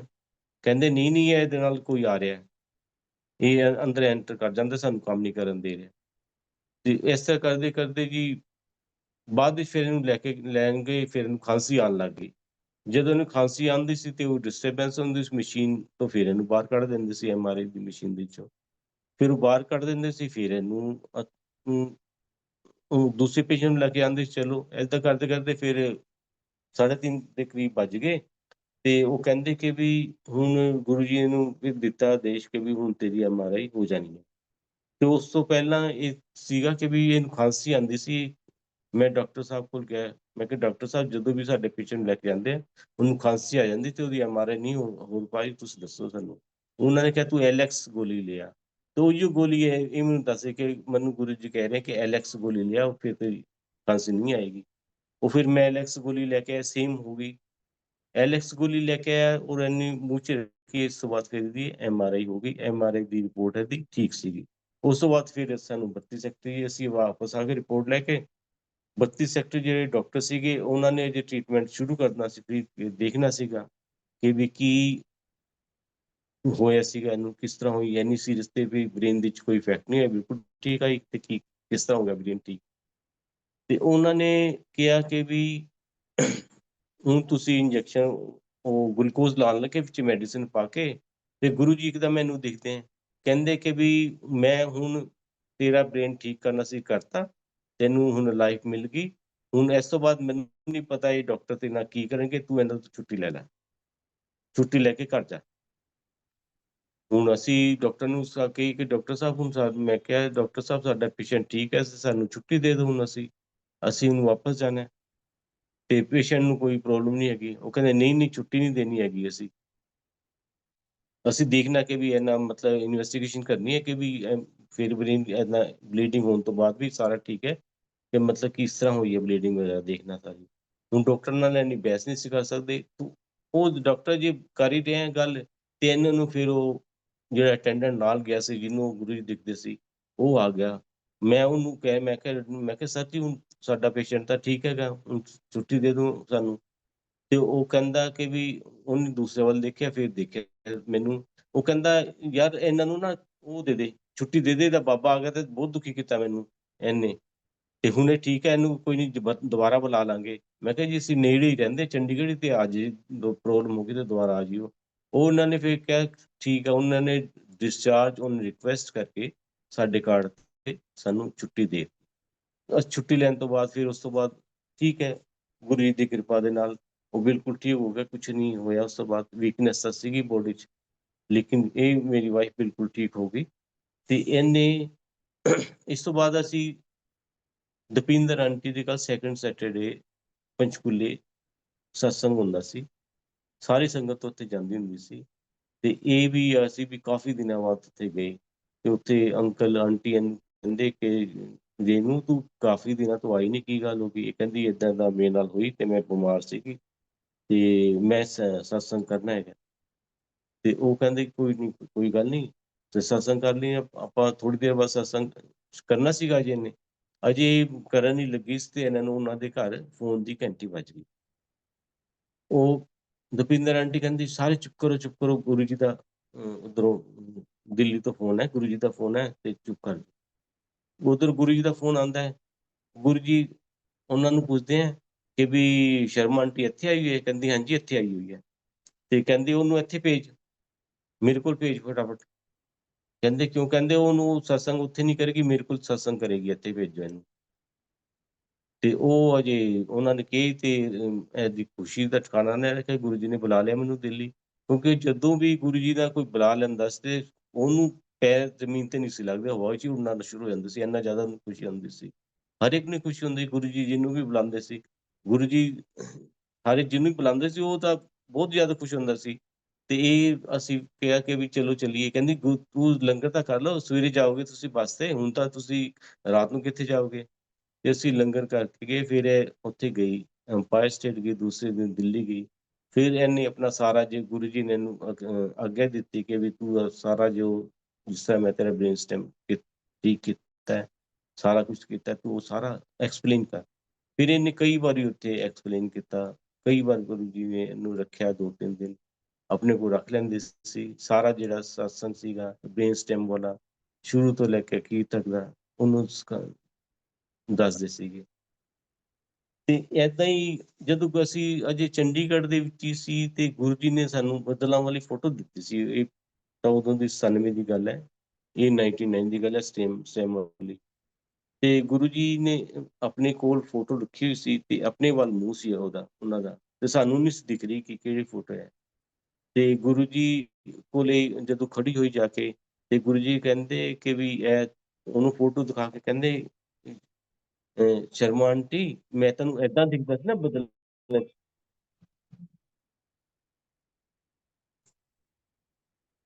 ਹਾਂ, ਉਹ ਕਹਿੰਦੀ ਹਾਂਜੀ ਹਾਂਜੀ ਹਾਂਜੀ ਗੁਰੂ ਜੀ ਮੈਂ ਏਦਾਂ ਹੀ ਦਿਖਦਾ ਸੀਗਾ। ਤੇ ਉਹ ਉਹਨਾਂ ਨੇ ਉਹ ਫੋਟੋ ਨਾ ਆਪਣੀ ਡੇਟ ਪਾ ਕੇ ਤੇ ਆਪਣਾ ਨਾਮ ਲਿਖ ਕੇ ਉਹਨੂੰ ਦਿੱਤੀ ਹੈ। ਉਹ ਨਾਮ ਉਹ ਕੀ ਕਹਿੰਦੇ, ਉਹ ਫੋਟੋ ਸਾਡੇ ਕੋਲ ਹੁਣ ਵੀ ਹੈ। ਤੇ ਉਹ ਵਾਲੀ ਉਹਨਾਂ ਨੇ ਗੁਰੂ ਜੀ ਨੇ ਉਹ ਵਾਲੇ ਸਰੂਪ ਸੀ, ਉਹ ਸਰੂਪ ਤਾਂ ਹੁਣ ਕਹਿਣ ਲੱਗਿਆ ਇਸ ਤਾਂ ਫੋਟੋ ਹੀ ਗਏ ਸੀ। ਗੁਰੂ ਜੀ ਨੇ ਕਾਫੀ ਫੋਟੋਆਂ ਉੱਥੇ ਚੰਡੀਗੜ੍ਹ ਵੰਡੀਆਂ ਵੀ ਸੀ, ਸੰਗਤ ਦੇ ਵਿੱਚ ਵੰਡੀਆਂ ਸੀਗੀਆਂ। ਤੇ ਇਹ ਸਾਡੀ ਜਿਹੜੀ ਜਰਨੀ ਸੀਗੀ, ਸਾਡੀ ਹੁਣ ਤੱਕ ਦੀ ਮੇਰੀ ਵਾਈਫ ਦੇ ਨਾਲ ਵੀ ਇਹ ਸਾਡੀ ਸੀਗੀ। ਤੇ ਅਸੀਂ ਜਦੋਂ ਬਦਰੀਨਾਥ ਵੀ ਗਏ ਸੀ ਨਾ, ਬਦਰੀਨਾਥ ਇੱਕ ਜਗ੍ਹਾ ਹੈਗੀ ਹੈ, ਚਰਨ ਪਾਦੁਕਾ ਜਗ੍ਹਾ ਹੈਗੀ ਹੈ, ਇੱਕ ਚਰਨ ਪਾਦੁਕਾ। ਉੱਥੇ ਇੱਕ ਬਾਬਾ ਬੈਠੇ ਸੀਗੇ। ਅਸੀਂ ਜਦੋਂ ਉਧਰ ਘੁੰਮਣ ਗਏ ਤਾਂ ਚਰਨ ਪਾਦੁਕਾ ਦੇਖਣ ਗਏ ਤੇ ਉਹ ਬਾਬਾ ਉੱਥੇ ਬੈਠੇ ਹੋਏ ਸੀਗੇ। ਤੇ ਉਹ ਬਾਬਾ ਕਹਿੰਦੇ ਕਿ ਵੀ ਅਸੀਂ ਉਹਨਾਂ ਕੋਲ ਬੈਠ ਗਏ। ਉੱਥੇ ਕੋਈ ਸੀਗਾ ਨਹੀਂ, ਬੜਾ ਮਤਲਬ ਸਾਨੂੰ ਮਿਲਣ ਦਾ ਬੜਾ ਚਾਅ ਹੁੰਦਾ ਸੀ ਕਿਸੇ ਨੂੰ ਵੀ। ਉਹ ਬਾਬਾ ਬੜੇ ਅਟਰੈਕਟਿਵ ਸੀਗੇ, ਬਹੁਤ ਹੀ ਜ਼ਿਆਦਾ ਅਟਰੈਕਟਿਵ ਸੀਗੇ। ਤੇ ਉਹਨਾਂ ਕੋਲ ਬੈਠ ਗਏ ਤੇ ਅਸੀਂ ਤਾਂ ਅੱਗੇ ਘੁੰਮਣ ਚਲੇ ਗਏ ਆਪਣਾ ਗਲੇਸ਼ੀਅਰ ਵਗੈਰਾ ਦੇਖਣ ਲਈ। ਤੇ ਮਿਸਿਸ ਮੇਰੀ ਇਹ ਜ਼ਿਆਦਾ ਚੱਲ ਨਹੀਂ ਸੀ ਸਕਦੀ, ਉੱਥੇ ਹੀ ਬੈਠ ਗਈ। ਤੇ ਅਸੀਂ ਜਦੋਂ ਘੁੰਮ ਕੇ ਆਏ ਉੱਥੋਂ, ਇੱਕ ਜਗ੍ਹਾ ਤੇ ਗਲੇਸ਼ੀਅਰ ਸੀਗਾ, ਗਲੇਸ਼ੀਅਰ ਦੇ ਉੱਤੇ ਖੜੇ ਹੋ ਕੇ ਫੋਟੋ ਖਿਚਾ ਰਿਹਾ ਸੀ ਮੈਂ। ਤੇ ਉਹ ਗਲੇਸ਼ੀਅਰ ਦੀ ਬਰਫ਼ ਖਿਸਕ ਗਈ ਥੋੜੀ ਜਿਹੀ। ਮੈਂ ਇੱਕਦਮ ਜਦੋਂ ਦੇਖਿਆ ਥੱਲੇ, ਉਹ ਬੜਾ ਡੂੰਘਾ ਸੀ, ਨੀਚੇ ਪਾਣੀ ਸੀ, ਉੱਪਰ ਬਰਫ਼ ਜੰਮੀ ਸੀ। ਤੇ ਮੇਰੀ ਤਾਂ ਮਤਲਬ ਕਿ ਬੜਾ ਘਬਰਾਹਟ ਹੋਈ ਤੇ ਅਸੀਂ ਫਿਰ ਉੱਥੋਂ ਦੀ ਵਾਪਸ ਆ ਗਏ, ਉੱਠ ਕੇ ਆ ਗਏ। ਅਸੀਂ ਉੱਥੇ ਆਏ, ਬਾਬਾ ਜੀ ਕੋਲ ਆ ਗਏ। ਬਾਬਾ ਜੀ ਕਹਿੰਦੇ ਕਿ ਵੀ ਮੈਂ ਦੱਸਿਆ ਇਹਨੂੰ, ਮੈਂ ਕਿਹਾ ਏਦਾਂ ਦਾ ਗੱਲ ਹੋਈ, ਜੇ ਉੱਥੇ ਗਿਰਦੇ ਤੇ ਸਾਡਾ ਕੁਛ ਵੀ ਨਹੀਂ ਲੱਭਣਾ ਅੱਜ ਤੱਕ। बाबा जी कहते हैं यहाँ कोई नहीं मरता, ये ऐसी जगह है कि यहाँ किसी के प्राण नहीं निकलते, ये नदी पार करते सब प्राण निकल जाते हैं। फिर वो बाबा जी ने बड़ी गल हुई, बाबा जी ने फिर एक छोटे ਜਿਹੇ ਕੁੱਕਰ 'ਚ ਉਹ ਲੰਗਰ ਬਣਾਇਆ ਹੋਇਆ ਸੀ, ਉੱਥੋਂ ਹੀ ਪੱਤੇ ਤੋੜ ਕੇ ਉਹਨਾਂ ਨੇ ਸਬਜ਼ੀ ਬਣਾਈ ਥੋੜ੍ਹੀ ਜਿਹੀ ਤੇ ਨਾਲ ਹੀ ਫੁਲਕੇ ਬਣਾਏ ਜਾ ਰਹੇ ਸੀ ਔਰ ਅਸੀਂ ਮਤਲਬ ਕਿ 7-8 ਜਣੇ ਸੀਗੇ, ਸਾਨੂੰ ਸਾਰਿਆਂ ਨੂੰ ਉਹਨਾਂ ਨੇ ਫੁਲਕੇ ਖਿਲਾਏ ਤੇ ਅਸੀਂ ਹੈਰਾਨ ਹੋ ਗਏ ਕਿ ਵੀ ਬਾਬਾ ਜੀ ਕੋਲ ਥੋੜ੍ਹਾ ਜਿਹਾ ਆਟਾ ਸੀ ਔਰ ਛੋਟਾ ਜਿਹਾ ਕੁੱਕਰ ਸੀ ਤੇ ਇੰਨੇ ਕਿੱਦਾਂ ਖਿਲਾਏ ਜਾ ਰਹੇ ਆ। ਅੰਦਰ ਦੇਖਿਆ ਜਾਏ ਬਾਬਾ ਜੀ ਦਾ ਕੁੱਕਰ ਵੀ ਫਿਰ ਦੁਬਾਰਾ ਭਰਿਆ ਆ ਔਰ ਉਹ ਰੋਟੀਆਂ ਵਾਲਾ ਡੱਬਾ ਵੀ ਭਰਿਆ ਹੋਇਆ ਔਰ ਬਾਬਾ ਜੀ ਉਹ ਬਣਾ ਰਹੇ ਆ ਰੋਟੀ ਸਾਨੂੰ ਬਣਾਉਂਦੇ ਦਿਖ ਰਹੇ ਉੱਥੇ। ਅਸੀਂ ਸਾਰਿਆਂ ਨੇ ਖਾ ਲਈ ਫਿਰ ਉਸ ਤੋਂ ਬਾਅਦ ਸਾਧੂ ਜਾ ਰਹੇ ਸੀ ਕਿ ਉਹ ਲੈਣ ਵਾਸਤੇ। ਉਹ ਸਾਧੂ ਉੱਪਰ ਜਾਂਦੇ ਜੰਗਲ 'ਚ ਤੋਂ ਬ੍ਰਹਮ ਕਮਲ ਲੈ ਕੇ ਆਉਂਦੇ ਆ। ਬ੍ਰਹਮ ਕਮਲ ਲੈ ਕੇ ਫਿਰ ਵਿਸ਼ਨੂੰ ਭਗਵਾਨ ਦੇ ਉੱਤੇ ਚੜਾਉਂਦੇ ਆ। ਤੇ ਉਹ ਸਾਧੂ ਵੀ ਜਾ ਰਹੇ ਸੀ 10-15 ਟੋਲੀ ਸੀ ਪੂਰੀ। ਉਹ ਸਾਧੂ ਵੀ ਬਾਬਾ ਜੀ ਕੋਲ ਰੋਟੀ ਖਾ ਗਏ। ਬਾਬਾ ਜੀ ਉਹਨਾਂ ਨੂੰ ਵੀ ਰੋਟੀ ਖਿਲਾਤੀ। ਅਸੀਂ ਬੜੇ ਹੈਰਾਨ ਹੋਏ ਕਿ ਬਾਬਾ ਇਹਦੀ ਰੋਟੀਆਂ ਖਤਮ ਹੀ ਨਹੀਂ ਹੋਈ, ਸਭ ਨੂੰ ਕਿਵੇਂ ਖਿਲਾਈ ਜਾ ਰਹੇ ਬਾਬਾ ਜੀ। ਤੇ ਅਸੀਂ ਪੁੱਛਿਆ ਬਾਬਾ ਜੀ ਤੁਹਾਡਾ ਨਾਮ ਕੀ ਹੈ? ਕਹਿੰਦੇ ਮੈਂ ਪੰਜਾਬੀ ਬਾਬਾ। ਬੜੇ ਹੈਰਾਨ ਹੋਏ। ਫਿਰ ਬਾਬਾ ਜੀ ਕੋਲ ਨਾ ਇੱਕ ਕਨਸਤਰ ਰੱਖਿਆ ਸੀ, ਉਹ ਕਨਸਤਰ ਤੋਂ ਥੱਲੇ ਤੋਂ ਪਾਣੀ ਭਰ ਕੇ ਲਿਆਂਦੇ ਸੀ, ਥੋੜ੍ਹੀ ਜਿਹੀ ਨੀਚੀ ਸੀਗੀ ਨਦੀ ਵਹਿ ਰਹੀ ਤੇ ਉਹ ਕਨਸਤਰ ਖਾਲੀ ਹੋ ਗਿਆ ਸੀ। ਮੈਂ ਸੋਚਿਆ ਕਿ ਮੈਂ ਚੱਕ ਕੇ ਲਿਆਵਾਂ ਕਨਸਤਰ ਚੱਕ ਕੇ। ਮੈਂ ਕਨਸਤਰ ਭਰ ਤਾਂ ਲਿਆ ਪਾਣੀ ਦਾ, ਲੇਕਿਨ ਜਦ ਮੈਂ ਉੱਪਰ ਚੜ੍ਹਨ ਲੱਗਿਆ ਮੇਰੇ ਤੋਂ ਚੜ੍ਹ ਨਹੀਂ ਗਿਆ। ਉਹ ਮੈਨੂੰ ਬਾਬਾ ਜੀ ਉੱਪਰੋਂ ਦੇਖ ਸੀ, ਉੱਪਰੋਂ ਦੌੜ ਕੇ ਆਏ ਫਟਾਫਟ ਉਹਨਾਂ ਨੇ ਕਹਿੰਦੇ ਤੁਮਸੇ ਨਹੀਂ ਹੋਗਾ ये, तुमसे नहीं उठाया जाएगा। मैं ਕਿਹਾ ਯਾਰ ਮੇਰੇ ਤੋਂ ਕਿਉਂ ਨਹੀਂ ਚੱਕੇ ਜਾ ਰਹੇ? ਇਹ ਬਾਬਾ ਫਟਾਫਟ ਲੈ ਕੇ दौड़ के ऊपर चक लिया, मेरे तो चक के तुरे ही नहीं जा रहे। वो कहते नहीं नहीं यहाँ तुमसे नहीं होगा। वो बाबा फटाफट फिर आपसे कहा बाबा जी आपने तो रोटी खाई नहीं है। कहते उन्होंने अपना पेट दिखाया ना मोटा कर, कहते मैंने तो सब कुछ खाया, सब कुछ मैंने तो खा लिया, क्यों नहीं खाया मैंने? ये तुम जो खाया तुम नहीं खा रहे, मैं ही खा रहा हूँ। ਅਸੀਂ ਬੜੇ ਹੈਰਾਨ ਹੋਏ ਉਹਦੀ ਗੱਲਾਂ ਤੇ। ਉਹ ਬਾਬਾ ਨੇ ਸਾਨੂੰ ਬੜਾ ਕੁਛ ਦੱਸਿਆ। ਉਸ ਤੋਂ ਬਾਅਦ ਫਿਰ ਅਸੀਂ ਜਾਣਾ ਸੀ ਵਸੂਧਾਰਾ। ਵਸੂਧਾਰਾ ਜਾਣਾ ਸੀ, ਵਸੂਧਾਰੇ ਜਾਣ ਲੱਗੇ ਅਸੀਂ ਤੇ ਕਾਫ਼ੀ ਟਾਈਮ ਹੋ ਗਿਆ ਸੀ। ਉੱਥੇ ਫਿਰ ਇੱਕ ਹੋਰ ਬਾਬਾ ਸਾਨੂੰ ਮਿਲ ਗਿਆ। वो कहता तुम कहाँ जा रहे हो? हमने कहा हम वसुधारा देखने जा रहे हैं। वो नहीं जाना तुमने, वापस जाओ, वहाँ जानवर तुम्हें खा जाएँगे। ਅਸੀਂ कहा कि भी क्यों जानवर क्यों खा जाएँगे? कहते अभी थोड़ी देर में यहाँ अंधेरा हो जाएगा, तुम्हें कुछ नहीं पता लगेगा, इसलिए यहीं से वापस लौट जाओ, वहाँ नहीं तुम जाओ, तुम्हें जानवर खा जाएँगे रास्ते में। ਅਸੀਂ ਕਿਹਾ ਕਿ ਵੀ ਬਾਬਾ ਜੀ ਉਹ ਤੇ ਕਹਿੰਦੇ ਦੇਖਣ ਨੂੰ ਬੜੀ ਪਵਿੱਤਰ ਜਗ੍ਹਾ, ਉਹ ਛਿੱਟੇ ਪੈ ਜਾਂਦੇ ਆ। ਉਹ ਤੇ ਉਹ ਮਤਲਬ ਨਾਲ ਉੱਤੇ ਬੜਾ ਪੁੰਨ ਮਿਲਦਾ ਹੈ।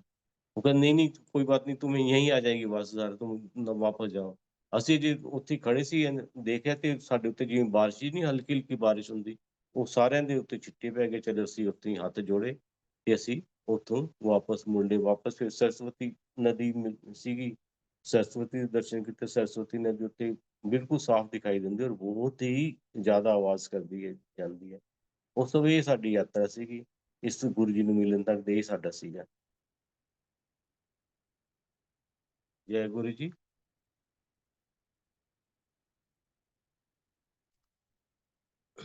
जय गुरु जी अंकल। आपको अगर कुछ भी और भी याद आ रहा है या गुरु जी कुछ सोच डाल रहे हैं तो आप और भी थोड़ा बहुत और शेयर कर सकते हैं।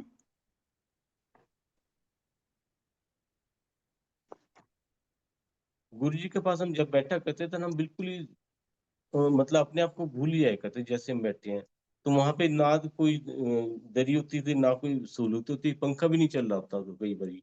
हम ऐसे ही बैठे थे, हमें होश ही तब आता था जब गुरु जी थोड़ा-सा इशारा करते थे ना कि भी जाओ लंगर करो। तो हमें तभी होश आता था कि हम यहाँ दुनिया में हैं, नहीं तो हम इस दुनिया में होते ही नहीं थे। हम कहाँ खो जाते थे ये हमें नहीं पता लगता था। हम ऐसे खो जाते थे कि भी जैसे हम आनंद के भूख, प्यास कभी जब जितनी देर भी मैं गुरुजी के पास गया हूँ ना, तो हम जितनी देर भी बैठे हैं, कभी मैं वॉशरूम नहीं गया, कभी भी वॉशरूम नहीं गया। तो जितना टाइम भी बैठे हमें कोई भी चीज़ ऐसी डिस्टर्बेंस नहीं हुई जिससे कि हमें लगे कि मुझे सर्दी लगी है या भूख लगी है या यूरिन जाना है मैंने। कभी ये इस चीज़ का कभी मैंने फ़ील ही नहीं किया, कभी एहसास नहीं हुआ कि हम जैसे हमारा शरीर है ही नहीं। हम ऐसे बैठ जाते थे, भूल जाते थे कि हमारा शरीर भी है हमारा। तो हम ऐसे बैठे होते थे गुरु जी के पास। वो गुरु जी की कृपा थी और जब गुरु जी के पास बैठे होते थे, जब गुरु जी की तरफ देखते थे, तो गुरु जी ऐसे लगता था जैसे गुरु जी हम सभी को देख रहे हैं। उनका देखने का जो तरीका था वो ऐसा था कि सभी को एक नज़र से देख रहे हैं और वो इतना आनंददायक होता था गुरुजी का देखना जो होता, वो मतलब वो हम बयान नहीं कर सकते। तो गुरुजी जब जिसके ऊपर भी नज़र डालते थे, वो ऐसे नज़र डालते थे कैसे कि भई कुछ ना एक एक मैं आध्यात्मिक आपको बताता हूँ। तो गुरुजी के साथ मैं जब हम गुरुजी प्रसाद लेने जाते थे, मोस्टली भूल जाते थे कि हम सब कुछ भूल जाते थे कि हम सिर्फ़ प्रसाद लेके जाते थे। 1-2 बार मुझे याद रहा कि गुरुजी सबकी मतलब तकलीफ़ें इतने आराम से ठीक कर देते हैं, कैसे ठीक कर देते हैं कि भई गुरुजी के पास इतनी ब्लेसिंग, इतनी पावर कैसे है? जैसे जो जितनी बीमारी, इतनी लंबी-लंबी बीमारी हैं, जो मेडिकल साइंस के लिए एक चुनौती हैं और उनका इतने लंबे से हमसे ट्रीटमेंट चल रहा है और गुरुजी के पास आते हैं, प्रसाद खाते हैं, ठीक हो जाते हैं। कुछ दिनों में ही, कुछ महीनों में ठीक हो जाते हैं। यही बात मैं सोचते-सोचते एक बार गुरुजी से प्रसाद ले रहा था, आगे हाथ किया हुआ था मैंने।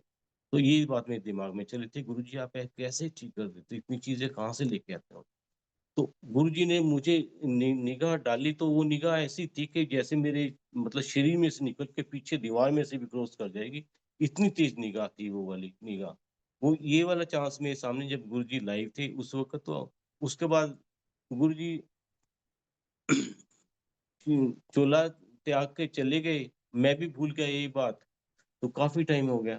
तो उसके बाद सुबह-सुबह मतलब कि जो ड्रीम में मेरे आते हैं वो गुरुजी आते हैं, वो कहते हैं चल मतलब मैं भी भूल गया ये बात लेकिन गुरुजी कोई बात नहीं भूलते हमारे गुरुजी ऐसे हैं कि आपने जो कुछ भी सोचा हो, कुछ भी हो, गुरुजी कभी नहीं भूलते चाहे वो कितने टाइम बाद पूरा हो लेकिन पूरा होगा ज़रूर। तो गुरुजी मुझे लेके गए, दिखे तो मेरे जो ये आईब्रो के बीच में इतना खिंचाव पड़ा, बहुत ज़्यादा खिंचाव पड़ा। तो मैं मतलब कि सोच रहा हूँ मैं बिल्कुल ऐसे विक्षिप्त सा हो गया। तो इतना ज़्यादा खिंचाव पड़ा, इतने में गुरुजी सामने खड़े हैं। और गुरुजी का बड़े हैं और मैं छोटा-सा हूँ, छोटा-सा है और मैंने गुरुजी का उँगली पकड़ी है और गुरुजी मुझे लेके जा रहे हैं। सामने एक लाइट वाला रास्ता आता है, तो उस पे लाइट का जैसे रास्ता हो, लाइट ही आ रही हो बड़ी दूर से, तो लाइट के रास्ते पे हम चल पड़े। उस वक़्त गुरुजी ने क्या हुआ गुरुजी ने मेरा हाथ पकड़ लिया। मैंने गुरुजी का नहीं, गुरुजी ने मेरा हाथ पकड़ा, गुरुजी मुझे लेके जा रहे हैं, बहुत दूर लेके जा रहे हैं। तो आगे वो लेके जा रहे हैं, वहाँ एक सोने का वृक्ष है, बहुत बड़ा सोने का वृक्ष है। और सोने के वृक्ष में से वो निकल रही हैं, लाइटें निकल रही हैं, जैसे वेव्स निकलती हैं ऐसे-ऐसे। तो वहाँ पे कुछ लोग हैं, वो खड़े हैं, उस वहाँ से विशेज़ निकलती हैं, जो जिसकी जैसी विश होगी, वो सारी विशेज़ वहाँ पे सबकी पूरी हो रही है। तो वहाँ पे मैं भी खड़ा हूँ, गुरुजी भी खड़े हैं और भी कुछ लोग खड़े हैं। तो वो उनके जो शरीर थे वो बिल्कुल जैसे हवा का बुलबुला व्हाइट सा, शेप उनकी इंसानों जैसी थी और वैसे खड़े हुए थे वो। उनकी जो देख रहे थे वो वृक्ष वृक्ष में से सब कुछ निकल के आ रही थी। तो मैं भी वहाँ खड़ा हमने हमारी कोई विश नहीं थी, मैं गुरुजी के साथ खड़ा था। तो वहाँ पे खड़े रहे फिर काफ़ी टाइम बाद गुरुजी ने कुछ नहीं कहा मुझे मेरी तरफ देखते रहे और मैं वृक्ष की तरफ देखता रहा, वहाँ से देखता रहा। फिर मैंने वहाँ कुछ लोग जो थे दूसरे उन मैंने देखा कि किसी को मैं चेहरा तो देखूँ। जब मैं वहाँ चेहरा भी देखने लगा तो वो उनके चेहरे इतने चमकीले थे कि मैं उनको नहीं देख सका, पहचान नहीं सका, चेहरे उनके इतने चमक रहे थे। वहाँ पे सिर्फ़ 2 ही तत्व थे, एक वायु तत्व था, एक जो उनका तत्व होता है वही। बाकी ये तो हमारे 3 तत्व जो पृथ्वी वाले थे वो नहीं थे कुछ भी, वो सारे खत्म हो जाते हैं यहीं पे। तो उसके बाद वहाँ से मैंने देखा, उसके बाद फिर गुरुजी मुझे उसी लाइट में से लेके निकाल के मुझे वापस छोड़ा है। उसके बाद फिर मुझे पता लगा कि भई जिस ग्रह पे भी आप जाओगे, जिस लोक में भी आप जाओगे, तो वहाँ के जो तत्व होंगे, वो आप में मिल जाएँगे। आप उनके तत्वों के साथ वहाँ पे रहोगे। जो पृथ्वी लोक के तत्व है, वो यहाँ के यहीं रह जाएँगे।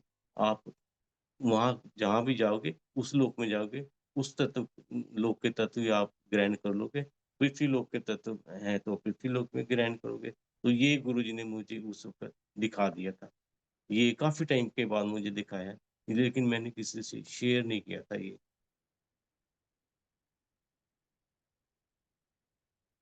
जय गुरु जी।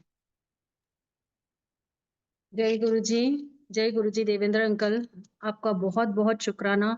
महाराज का सबसे पहले महाराज का शुक्राना कि हमको उनका जो प्यार है, संगत के प्रति प्यार है, उनका जो लगाव है, जिस तरह से वो अपनी संगत को प्यार करते हैं, हम बयाँ ही नहीं कर सकते। इतनी अच्छी ब्लेसिंग आपने पहुँचाई है सबके लिए, महाराज के द्वारा जो आपको सब किया है, आंटी को बादल के रूप में दर्शन देना, फिर बद्रीनाथ में वहाँ पे और आपको सरस्वती नदी स्वयं मतलब दर्शन कराना, इतने सुंदर-सुंदर हमारे लिए सुनने वाले को ऐसा लगता है तो बहुत छोटी चीज़ है, लेकिन जब हम जब उसको फ़ील करते हैं, जो महाराज से कनेक्टेड है, जो उसको फ़ील करता है, उसको पता है कि इसमें कितनी डीप बात कही गई है महाराज ने।